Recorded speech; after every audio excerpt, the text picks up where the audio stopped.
Вітаю, друзі! В етері Суспільного програма «Тема дня Крим». В студії з вами я, ведуча Лариса Волошина. Антологія «Кримський інжир. Чаїр» вийшла друком всередині вересня, про що повідомило видавництво «Старого Лева». У збірці зібрано прозові та поетичні твори, дитяча література українською та кримськотатарською мовами. Є переклади творів класиків, зокрема Тараса Шевченка та Олександра Довженка, а також в антології представлені твори сучасних кримських митців. Це вже третя збірка, що побачила світ в межах конкурсу «Кримський інжир». Дві попередні збірки «Кримського інжира» та «Кримський інжир Демерджі» вийшли друком у 2020-2019 роках. Тож більш докладно про цей конкурс, про антологію, про значення кримсько-татарської культури в сучасному українському контексті ми поговоримо з нашим гостем. З нами в студії Алім Алієв, співкоординатор і ініціатор конкурсу «Кримський інжир», а також кримський політичний та громадський митець. Вітаю вас, пане Аліме. Вітаю, салям алейкум. Перше моє питання – чому чаїр? Тому що для мене, наприклад, як будь-для кого, хто мешкав в Криму, чаїр – це сад. Це сад посеред лісу, які, до речі, збереглися по Криму багато де. І от тут чаїр. Чому так? Так, ви, власне, дали часткову відповідь на це питання. Назвами кримського інжиру ми намагаємось повертати собі свої імена. Бо про чаїр і чаїрна культура, яка була дуже поширена до 44-го року, після цього вона була занепала через те, що корінний народ був депортований. І з 90-х років ентузіасти почали відроджувати чаїр. Чаїр – це дійсно дуже смачні плоди дерев, які селекціоновані були як з домашніх, наприклад, з домашньої яблуні, так і з дикої яблуні. І ці плоди були більші, є більшими, смачнішими, ароматнішими. В свій час, в часи голоду в Криму, чаїри в тому числі допомогли людям не померти з голоду. Це таке диво, це про це. Абсолютно, це про це. І це, знаєте, якщо говорити про попередню збірку Демерджі, нас все життя, я маю на увазі останні 15 років, а Демерджі, гору в Криму, називали неправильно. Казали Демерджі. Ми виправили цю помилку і назвали Демерджі. Тобто так, як вона автентично називається. І хоч зараз ми не можемо фізично виправити ці назви в Криму, ми через повернення смислів і символів виправляємо це в антології. От один з таких абсолютно зрозумілих і знайомих всім нам елементів повернення кримських татар і відродження кримсько-татарської культури на теренах Кримського півострова, будемо говорити чесно, Україна не дуже цим займалася. І кримсько-татарська спільнота була така закрита. Вона була в собі, вона відроджувалася, вона усвідомлювала задачі, які перед нею стоять. І вона якось розвивалася. До речі, результатом цього розвитку, такого осучаснення, такого руху вперед були, наприклад, зйомки той самий Хайтарми. Це ж було диво. Тобто якийсь куртуазний Крим, тобто якісь такі, на периферії, де крім московських фільмів нічого не має бути. І тут хлоп така, просто неймовірно. Такий рівень, така потуга.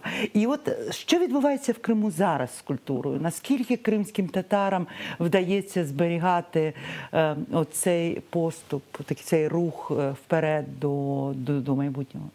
Якщо говорити про сучасну кримсько-татарську культуру, її вкрай важко розвивати в Криму. І це, очевидно, роблять, знову ж таки, ті ж самі ентузіасти, які напівпідпільно роблячи програми культурні, просвітницькі проекти. Бо, очевидно, це не просто не підтримується, бо для окупантів не потрібно підтримувати сильну кримськотатарську ідентичність, яка і культура є основою такої ідентичності. А частина таких проєктів, очевидно, існує, і зараз все більше і більше їх, на щастя, стає на континентальній частині України. Але про що я завжди говорю? Що ці проєкти неможливі в умовному чи достатньо конкретному Києві без залучення митців, професіоналів, спеціалістів з Криму. Бо все-таки ми маємо говорити про те, що більшість з діячів культури живуть в Криму. І тому для нас важливо відкривати ці імена як класиків кримськотатарських, так і наших сучасників. Щодо класиків, в антології є переклади Тараса Шевченка та Олександра Довженка, а кримськотатарські класики там є? Так, є Шарілян Алі, є Омєр Іпчі, є і вже переклади сучасних авторок на цій серії, Какче, наприклад, була перекладена українською мовою. І це чи Ельмаз Бакшиш, наприклад, яка неймовірно добре пише дитячі тексти, дитячі вірші. Це важливо через те, що ми оцей код допомагаємо розгадувати і розуміти кримськотатарську ідентичність і українцям. І дуже важливо переклади, власне, на кримськотатарську мову. Це допомагає і кримським татарам читати сучасну чи класичну українську літературу зі своєю рідною мовою. Наскільки поширене знання кримськотатарської літературної мови і бажання писати літературні твори на кримськотатарській мові?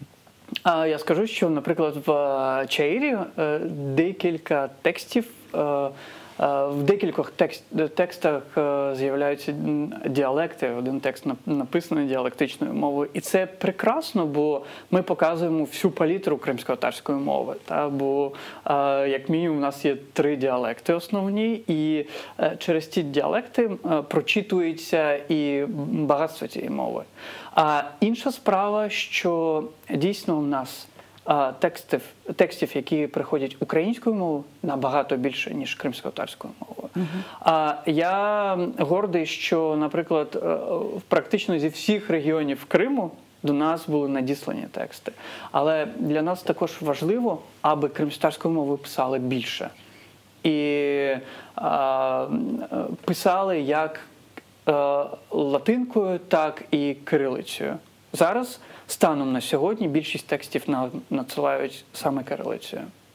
Ну, антологія – це, в принципі, така вже квінтесенція конкурсу, який проходив. Це найкращі твори. І серед функцій конкурсу те, що ми читаємо, наприклад, зокрема у Анастасії Левкової, вона пише про те, що про її враження. Вона пише про те, що з цих функцій, це перше, це збереження зв'язків. І вона пише про те, що це диво, що на 8-му році війни, коли півострів все менше і менше інтегрований в політичну Україну, культурно, він наближається, що культура залишається оцим засобом такої інтеграції, збереження цих зв'язків.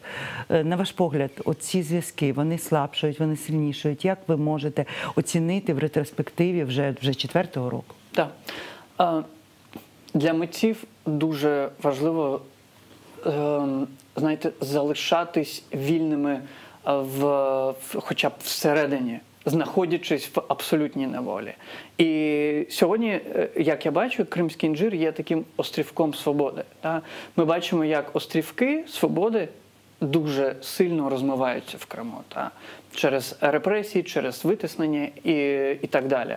І тому для кримськотатарських митців, для кримськотатарських поетів, перекладачів, письменників не просто важливо зберігати цей зв'язок з континентальною частиною України, демонструвати своє літературне надбання іншим народам, знаєте, я одразу от скажу, що в першому інжирі ми дуже часто зіштовхувалися з тим, що мені письменники казали, ну, слухай, кому це цікаво, крім нас? Кажу, ні, це дуже цікаво. І не тільки Україні це буде цікаво, бо твори Кримського інжиру перекладені вже і китайською, і англійською мовою. Я сподіваюся, що буде все більше і більше перекладів. Бо ми відкриваємо цей сучасний і автентичний Крим, якого, на жаль, дуже мало існувало і до сих пір існує в інтелектуальному просторі України. Серед задач, які ставить перед собою конкурс, це інтеграційне. І тут я процитую вас в одній з передмов до антології. Ви пишете про те, що необхідно завдання відновити і інтенсифікувати українсько-кримсько-татарський діалог, щоб були одні ментальні хвилі і за формою, і за змістом.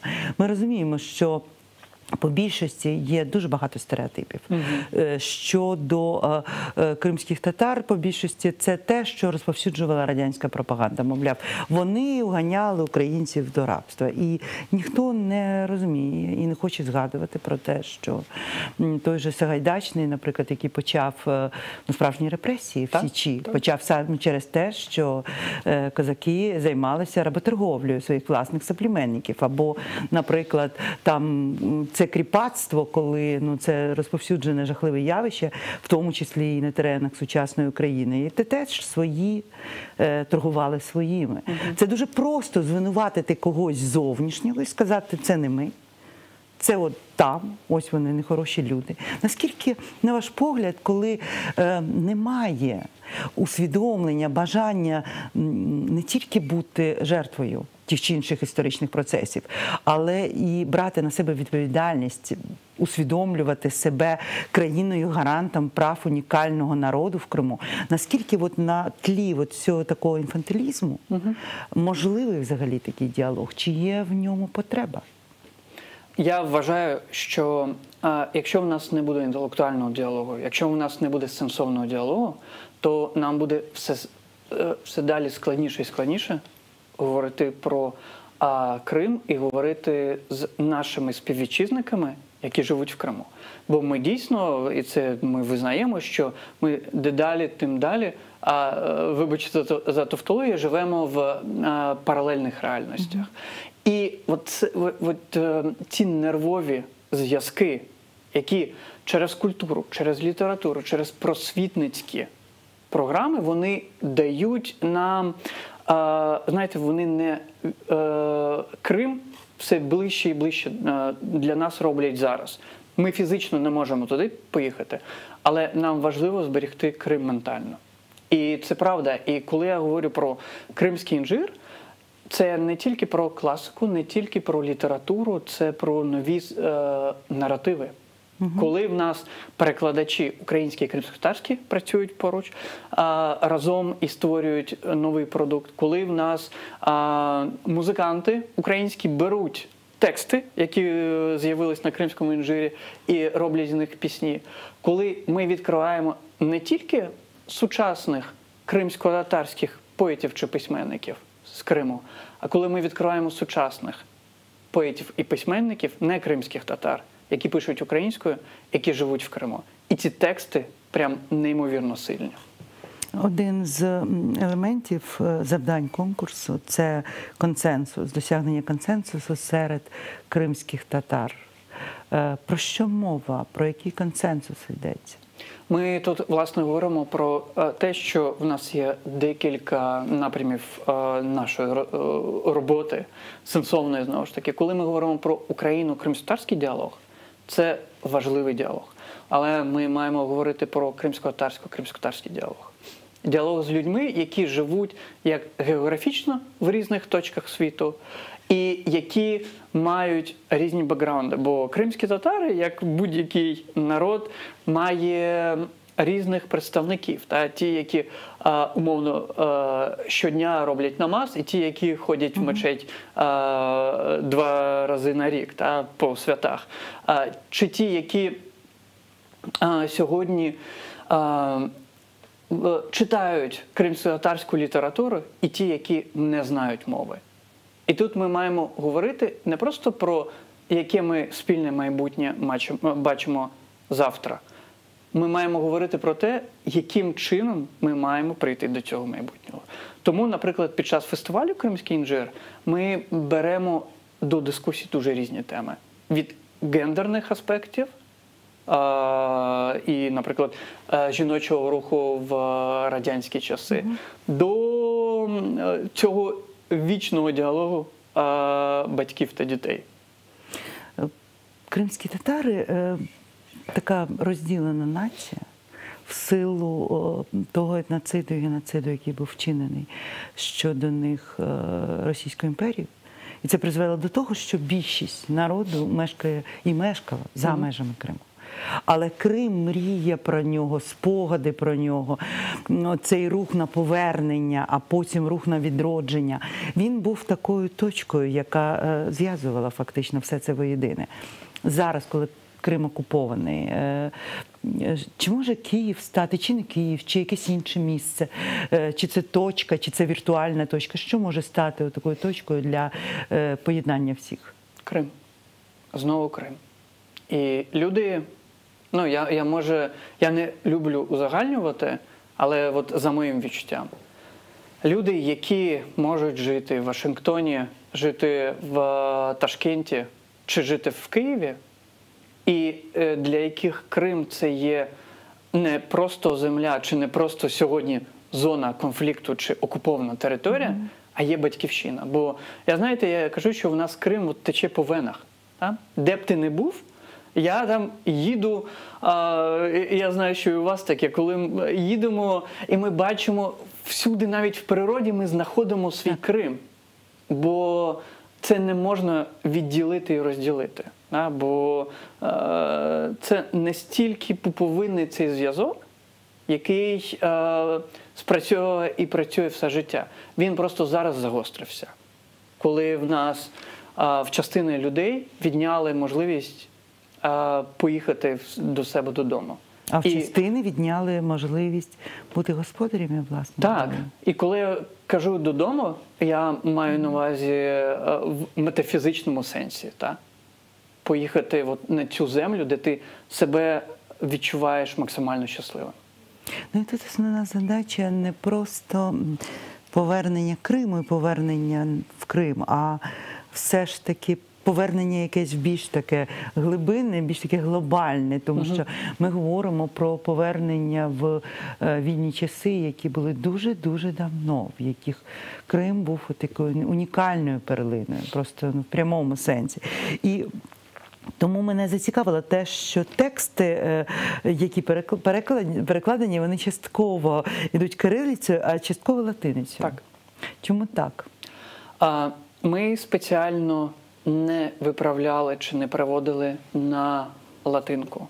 І зараз це дуже важливо, що був прийнятий закон, який має забезпечити оцей перехід на латинку. Латинка набагато більш природня для кримсько-татарської мови. Та? Наприклад, слово «діккат», яке перекладається «увага», воно набагато простіше і легше пишеться латинкою, ніж це пишеться кирилицею. Воно незграбно виглядає кирилицею. Але цей процес – це поступовий процес. І не можна його, не маючи інфраструктури, не можна його пушити абсолютно дуже швидко. Інакше завтра ми не отримуємо текстів. Ми бачимо, наприклад, молода генерація тексти пише переважно латинкою. А люди, які в 90-х, в радянські часи вивчали кримськотатарську мову там, вдома чи вже там, в університетах, вони пишуть переважно кирилицею, бо в них не було вибору. Але наша відповідальність, і це відповідальність як у держави України, так і громадянського суспільства, так і там, людей, які працюють в культурній сфері, зробити так, аби завтра з'являлося все більше і більше текстів латинкою.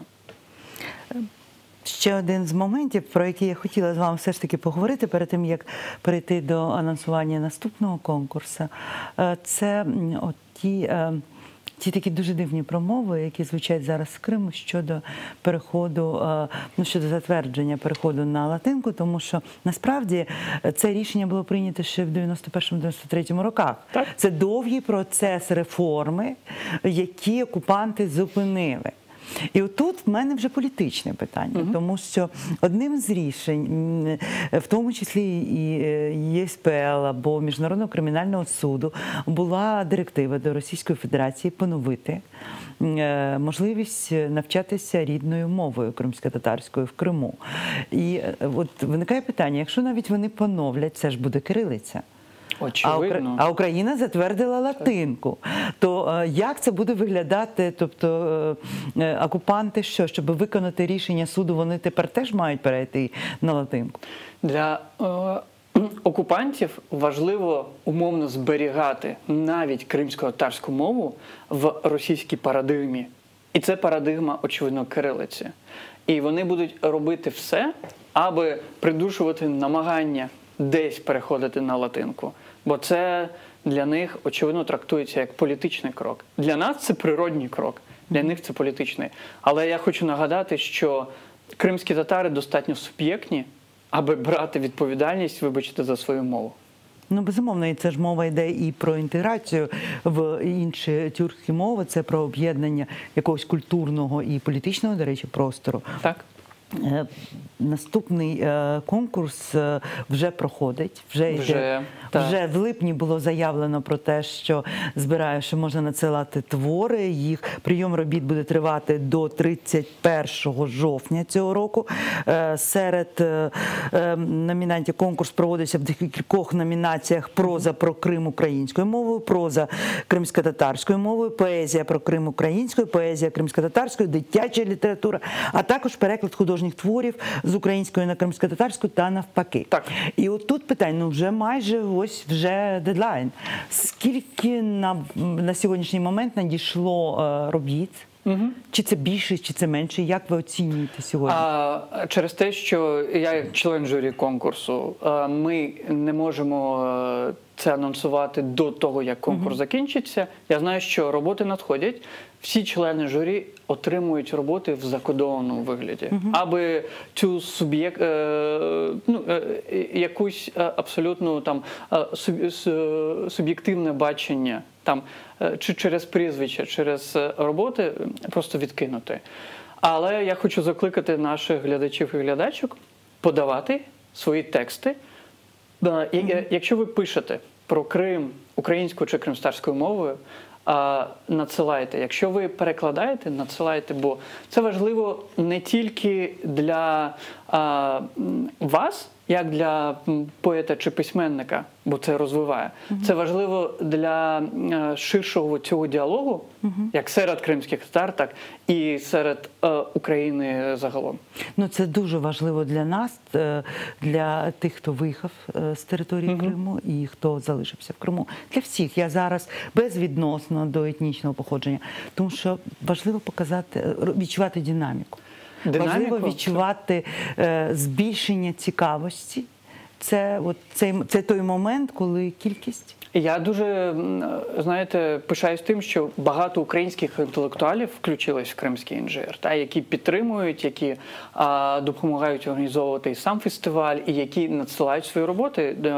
В останній антології вже достатньо матерії, такі матьорі, українські поети брали участь в конкурсі. І це важливо і для тих, хто ще вагається, чи надсилати свої роботи, чи не надсилати. Надсилайте. В нас чудові члени журі, від Андрія Куркова, Катерини Калитко, Насті Левкової, до Бекіра Мамутова, Джеміле Сулейманової, Майє Сафет та Івана Андрусюка. Мені здається, що важливо, аби ваші роботи читали не тільки ви самі, а читали якомога більше людей. І видавництво Старого Лева, що я їм дякую, бо остання антологія абсолютно комерційна історія. Тобто ми не шукали гранти, це видавництво Старого Лева за свої гроші видали, і тепер в книгарнях, в книжкових магазинах кожен охочий може купити.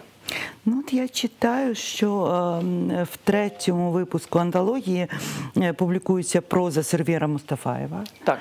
Публікуються вірші Вадима Сирука, тобто в'язнів, політв'язнів. Потім до попередньої антології промову попередню, тобто вступну промову, Інжир написав Наріман Джелял, а до цього останньої Ада Роговцева. Так. Ми говоримо про те, що навколо кримського інжиру відбувається таке згуртування дуже потужних культурних, політичних і правозахисних сил. Що це за процес? Це відбувається саме по собі, чи якось ви доклалися і сприяли, щоб скомунікувати? От Аду Роговцеву, умовно, і Нарімана Джеляла в одному конкурсі. Так. Ми, власне, спеціально видали цей формат інжирної промови, а під час нагородження наших переможців нагороджують відомі як українці, так і кримські татари. І я не пам'ятаю історії, коли хтось би мені відмовив, сказав би, що в мене немає часу чи ні. Бо це не просто розуміння важливості, це розуміння співпричетності до творіння нових спільних наративів, яких, на жаль, до 2014 року в нас практично не було. На жаль. Я дуже дякую вам, пане Аліме. З нами був Алім Алієв, ініціатор та координатор конкурсу «Кримський інжир». І я ще раз закликаю вас надсилати свої роботи на конкурс. Вони приймаються до 31 жовтня. Потім буде відбуватися нагородження. Дуже важливо, навіть якщо ви не відчуваєте в собі сили митців, все одно надсилайте, тому що кожне слово про Крим, кожне слово з Криму – це те, що наближає нас до такого спільного творення сучасної модерної української нації з вільним кримсько-татарським Кримом. Я на цьому з вами прощаюся. Цю програму для вас провела Лариса Волошина. Я сподіваюся, що ми побачимося з вами і будемо обговорювати вже результати конкурсу. Це дуже цікаво і дуже важливо. В свою чергу я закликаю вас підписуватися на наші сторіночки в Фейсбуці, читати сайт Суспільне, там багато новин з Криму і про Крим, а також дивитися нас завтра. Ми будемо обговорювати чергову тему дня. На все добре.